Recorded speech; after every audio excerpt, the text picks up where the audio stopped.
Здравствуйте, мои любознательные друзья! Сегодня мы с вами будем добывать огонь. Подумаешь, скажете вы, эко-невидаль, чиркнул спичкой или зажигалкой и готово. Но если бы всегда все было так просто. Егор Бодров спрашивает, как получить огонь в лесу с помощью подручных средств? Ну что ж, как говаривал мой любимый литературный герой, элементарно. Итак, мои любознательные друзья, смотрите и запоминайте. Знание небольших походных хитростей вам никогда не помешает. Способ первый или почти доисторический. У каждого путешественника в снаряжении непременно имеется нож. С помощью одного ножа нам огонь не добыть. Ищем твердый камень. Если повезет найти кремень, то это в нашем случае лучше всего. Обратной стороной ножа с силой бьем по кремню, появляются искры, и для хорошего костра нам необходима только сухая растопка, например, мох. Эти искры и подожгут мох. Второй способ, вы все его хорошо знаете. Огонь можно зажечь, сфокусировав солнечные лучи увеличительным стеклом. Но в лесу понятно. Увеличительные стекла под деревьями не растут. Не беда. Мы соорудим его сами. Если дело происходит зимой, воспользуемся кусочком льда. Только предварительно подержим его в руках. Под действием тепла лед подтаивает и принимает форму двояко выпуклой линзы. Вот, пожалуйста, самодельное увеличительное стекло. Летом, конечно, со льдом будут проблемы, но находчивость, друзья мои, находчивость прежде всего. Берем полиэтиленовый пакет, наполняем его водой и туго завязываем. Перед вами летний вариант самодельной линзы. И, наконец, третий способ, с которым вы наверняка знакомы. Зажигаем огонь с помощью зеркала, которое тоже можно сделать из того, что есть под рукой. Например, у туристов всегда есть консервная банка. Например, вот у меня есть такая банка. Берем тряпку и натираем дно банки до зеркального блеска. Очень неплохо получилось. Ну, а дальше вы знаете. Ловим солнечный зайчик и пускаем в одну точку. То есть снова фокусируем солнечные лучи. Ну как, уважаемый Егор? Теперь ты знаешь, как в лесу зажечь огонь без спичек. Вот и прекрасно. Теперь с чистой совестью перехожу к письму Лизы Рублевой. Она спрашивает. Я знаю, что на Северном полюсе живут белые медведи, а на Южном – пингвины. А чем полюсы отличаются друг от друга? На обоих одинаково холодно. По-моему, между ними вообще нет никакой разницы. Дорогая моя Елизавета, я с тобой не соглашусь.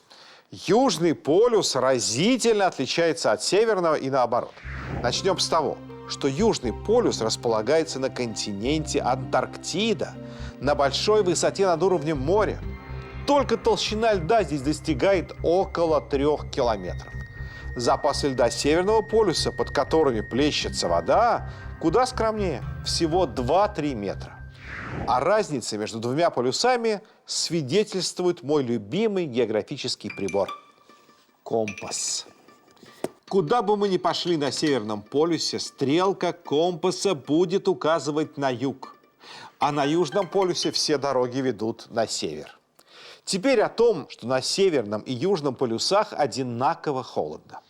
Антарктида омывается холодным циркумантарктическим течением. Рядом с Арктикой проходит течение Гольфстрим, которое отдает ей свое тепло. Следовательно, где холоднее? Ну и, наконец, самая низкая температура на Земле была зафиксирована на Южном полюсе, на станции «Восток». Там немыслимые холода. Минус 89,2 градуса по Цельсию. А геомагнитный Южный полюс расположен неподалеку. Сложнее определиться с Северным полюсом холода. За право называться им спорят город Верхоянск и село Оймякон. Но в любом случае и там градусов на 10 теплее, чем на станции «Восток». Напоследок еще одно отличие Южного полюса от Северного. На Южном полюсе ведутся постоянные метеорологические наблюдения. Первая станция на Антарктиде появилась около 100 лет назад. А метеорологическое изучение Северного полюса зависит от случая, потому что наблюдения ведутся со станций, расположенных на дрейфующих льдинах. А пройдет льдина через полюс или нет, зависит от течений. Но что объединяет оба полюса? Это мужество людей, покорявших их. Ведь на этих морозах чугун становится хрупким, как стекло. Зато люди становятся тверже стали. Поэтому склоним головы перед их бескорыстным самопожертвованием.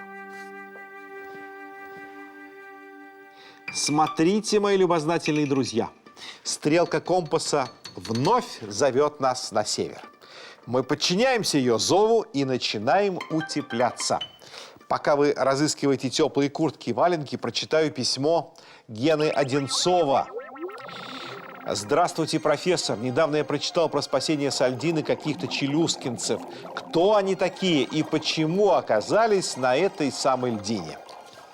Челюскинцы, друг мой, это экипаж и ученые, плывшие в 1933 году на пароходе «Челюскин». А что они делали на льдине, мы сейчас узнаем. Вижу, мои любознательные друзья, вы уже полностью экипировались. Тогда вперед на помощь челюскинцам. Да, не жарко у них тут на льдине. Просто зуб на зуб не попадает. Кстати, а почему у людей такое приподнятое настроение? Какое нынче число? 5 марта 1934 года. Сегодня должен прилететь первый самолет, который вывезет на Большую Землю 10 человек из 100. Пока мы его ждем, я успеваю рассказать историю Челюскина. Пароход следовал из Мурманска во Владивосток. Но в Чукотском море был затерт льдами. Почти 5 месяцев пароход дрейфовал в ледовом плену. В феврале он был раздавлен льдами и затонул в течение 2 часов. К счастью, людям удалось вовремя выбраться с корабля на льдину. Будущее им рисовалось в самых мрачных красках. И не только им. Одна из бельгийских газет даже преждевременно опубликовала некролог. Начальнику экспедиции челюскинцев Отто Юльевичу Шмидту. Он умер как герой, человек, чье имя будет жить среди завоевателей Северного Ледовитого океана. Но ни Шмидт, ни его люди не собирались опускать руки. Вы спрашиваете, почему челюскинцев больше месяца не могли вывести самолетом? А пурга? А лобовой ветер? В такую погоду не летают даже современные самолеты. Что уж говорить о фанерных машинах 30-х годов прошлого столетия. Но тихо, слышите гул? Да это же самолет! Ура! Самолет летит!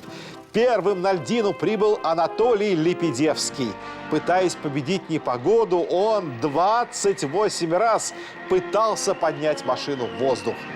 И поднял ее только на 29-й. И все это благодаря его терпению и мужеству. Поступок Лепедевского был оценен по достоинству. Летчик стал первым героем Советского Союза. Не знаю, как вы, мои любознательные друзья, а мне после арктических трудов хочется в теплые страны. Отдохнуть и полюбоваться природой. Тем более, что есть повод – письмо Аллы Морозовой. Алла пишет: «Я люблю гравюры старых китайских мастеров. В Китае на самом деле есть такие дивные пейзажи. Или это плод воображения художников?» Конечно, есть. В одно такое место мы сейчас и перенесемся. Находится оно на юге Китая. Ну что ж, друзья мои, готовьтесь восхищаться. Прошу любить и жаловать река Лидзян. Самая красивая из всех рек Поднебесной. Она берет свое начало в горах Маоэршань и тянется на 400 километров. А вот этот участок, которым мы сейчас любуемся, считается безупречно прекрасным. Вы только взгляните на изумрудное зеркало вод, на причудливые очертания скал и гор и на их отражение в реке. Все это создает удивительные пейзажи. Не поймешь, что выглядит эффектнее – отражение или настоящие горы. Лидзян не зря называют ожившей картиной. Здесь есть и скалы, и холмы самых разнообразных форм, похожие на заросли бамбука, ширмы, слонов и верблюдов. А сколько легенд сложено вокруг них. Например, знаете, как появился вон тот холм? Его называют холмом слоновьего хобота. Существует предание, в котором говорится, что некогда великолепный сказочный слон пришел на помощь беднякам. Но злой император подкрался к нему, когда тот мирно пил из реки, и ударил его в спину. Уж не знаю, чем он его ударил, но слон окаменел навеки вечные. Вот и стоит теперь над изумрудной водой Лидзян. Друзья мои, обратите внимание на рыбаков. На этой реке принят оригинальный способ рыбалки с помощью дрессированных бакланов.